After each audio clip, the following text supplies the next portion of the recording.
कपड़े धोने वाली बहू। शादी के पहले से ही विभा को कपड़े धोने का बड़ा शौक था। कभी नल के नीचे तो कभी तालाब के पास। अरे मेरी नीली वाली लुंगी नहीं दिख रही है। विभा की अम्मा कहाँ रखी है लुंगी?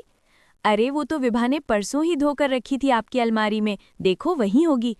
वो ना मैंने आज धो दी, मुझे लगा कि गंदी हो गई होगी। अरे कैसे गंदी हो गई थी, उसे तो मैंने पहना भी नहीं।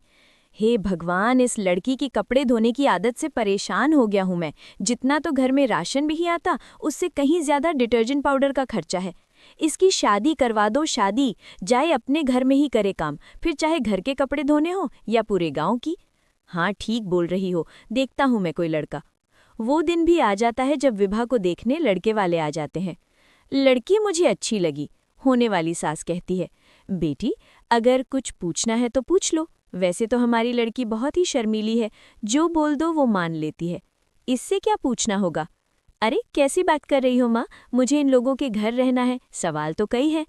हाँ हाँ बेटा, पूछ लो ना, क्या पूछना है। आप लोगों के घर कपड़े कौन धोता है? सास का मुंह बन जाता है। देखो, अगर तुम ये कहना चाहती हो कि तुम्हें कपड़े धोने नहीं आते तो सुन लो, कपड़े मैं ही धोती हूँ, लेकिन तुम्हारे आ जाने के बाद मैं रुमाल तक नहीं धोऊंगी। अरे चुप रहना भाग्यवान, बहू बेचारी घर आई नहीं, उसे डराना शुरू कर दिया। वो क्या है ना बिटिया, अभी तक तो ये कल्लू की माँ ही धोती थी, लेकिन अब तुम्हारे पापा तो दहेज में वॉशिंग मशीन देंगे ही। तभी विभा की माँ बोल पड़ती है। सवाल भी पूछा तो क्या? वैसे भाई साहब, मशीन की तो फिर भी कपड़े धोने की कैपेसिटी होती है। मतलब जो बिटिया दे रहे हैं ना विभा, इसे कपड़े धोने का बड़ा शौक है। ये आप लोगों की क्या, आस पड़ोस गांव मोहल्ले सबकी कपड़े धो दे और उफ तक न करे। बाहर देखा नहीं आपने कितने कपड़े सूख रहे हैं? सब हमारी बिटिया ने ही तो धोए हैं। बस भी करो ना माँ, शर्म आ रही है इतनी तारीफ सुनकर। और तो और, एक दाग निकाल कर दिखाओ तो मान जाऊं। हाँ अच्छा अच्छा, माफ़ करना बेटा, मैंने गलत समझा। हमें तो रिश्ता बहुत पसंद है। और ऐसे जुड़ जाता है रिश्ता कपड़े धोने का शौक रखने वाली विभा का। उसकी शादी हो जाती है कोयला फैक्ट्री में काम करने वाले कल्लू के साथ। शादी के बाद अचानक विभा चिल्लाती हुई सास के पास आती है। सासू माँ, अरे सासू माँ कहाँ है आप? ये तो धोखा है, धोखा दिया आप लोगों ने मुझे। इसे ससुर के चक्कर के बारे में पता चल गया? अरे तो उसमें तुझे क्यों धोखा मिला है? अरे नल में पानी नहीं आता, कपड़े कैसे कब धुलेंगे? अच्छा अच्छा, तो पानी नहीं आ रहा उसकी बात कर रही है। तो आपने क्या सोचा? कुछ नहीं। अच्छा, तेरी माँ ने कहा था कि कपड़े धोने का शौक है तुझे, याद आया मुझे। शौक शौक बोलकर कपड़े धोने वाले मेरे जुनून को कम ना आके सासू माँ, कपड़ा धोना मेरा गुरूर है। तभी पति भी वहां आ जाता है।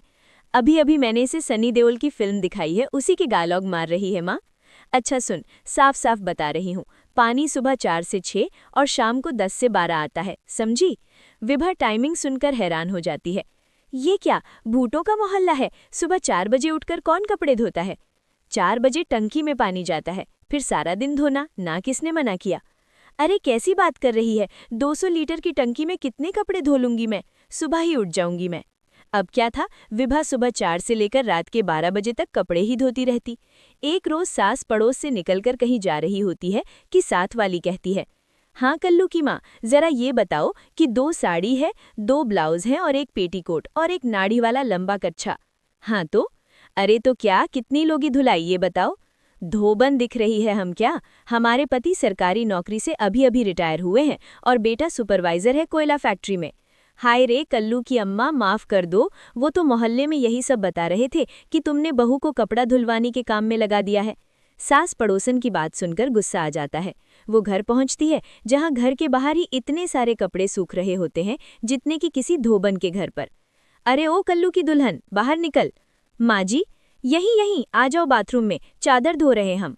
अरे अभी हम धोते हैं, तुम बाहर निकलो। ये आस पड़ोस वाले बोल रहे हैं कि हम बहू से कपड़े धुलवा धुलवा कर उसे कपड़ा धोले वाली बना दिए हैं। अरे छोड़ो ना माँ जी, किन लोगों की बातों में आती हो? आसपास के लोगों का तो काम ही होता है कि वो किसी तरह सास बहू को लड़ा दे। बहू सारे घर के कपड़े धोती है, ये क्या कम है? बोलिए। सास को भी लग जाता है कि वो बहू का ये सनकीपन नहीं छुड़वा सकती, इससे अच्छा है कि खुद ही चुप हो जाए। एक रोज सास और बहू मंदिर जाते हैं जहां सास की साड़ी वहां खड़ी भीख मांगने वाली से मिलती है। माँ जी, क्या बात है, आपकी साड़ी उस भिखारन से कितनी मिल रही है ना? हाँ हाँ, देखो तो दोनों की साड़ी मिल रही है। क्या बात है कल्लू की अम्मा, तुम खुद को तो अफसर की बीवी बताती हो और ऐसी सिंपल सी प्लेन साड़ी पहनकर घूमती हो। सिंपल और प्लेन नहीं है ये साड़ी। तो क्या? सोने के धागे से फूल बने हैं कुछ? भी सासू माँ, भी सासू माँ। हाँ बने थे, इस साड़ी में सोने के धागे से फूल मेरे पति लेकर आए थे मद्रास से स्पेशली मेरे लिए, 10,000 की। काहे भाई साहब, इस भिकारन के लिए भी सेम टू सेम साड़ी लेकर आए होंगे, 10,000 की। सास उस वक्त कुछ नहीं कहती, लेकिन बहू के साथ घर आती है और अलमारी से एल्बम निकाल कर लाती है। ये साड़ी देख रही हो, ये वही साड़ी है जिसे मैंने अभी पहना था। इस साड़ी में ये जो चमकदार फूल दिख रहे हैं ना, ये सोने के धागों से काढ़े गए हैं, लेकिन तू लोकल वॉशिंग मशीन ब्रश से घिस घिस कर सारे फूलों को निकालकर साड़ी प्लेन कर दे। मुझे माफ़ कर दीजिए सासू माँ।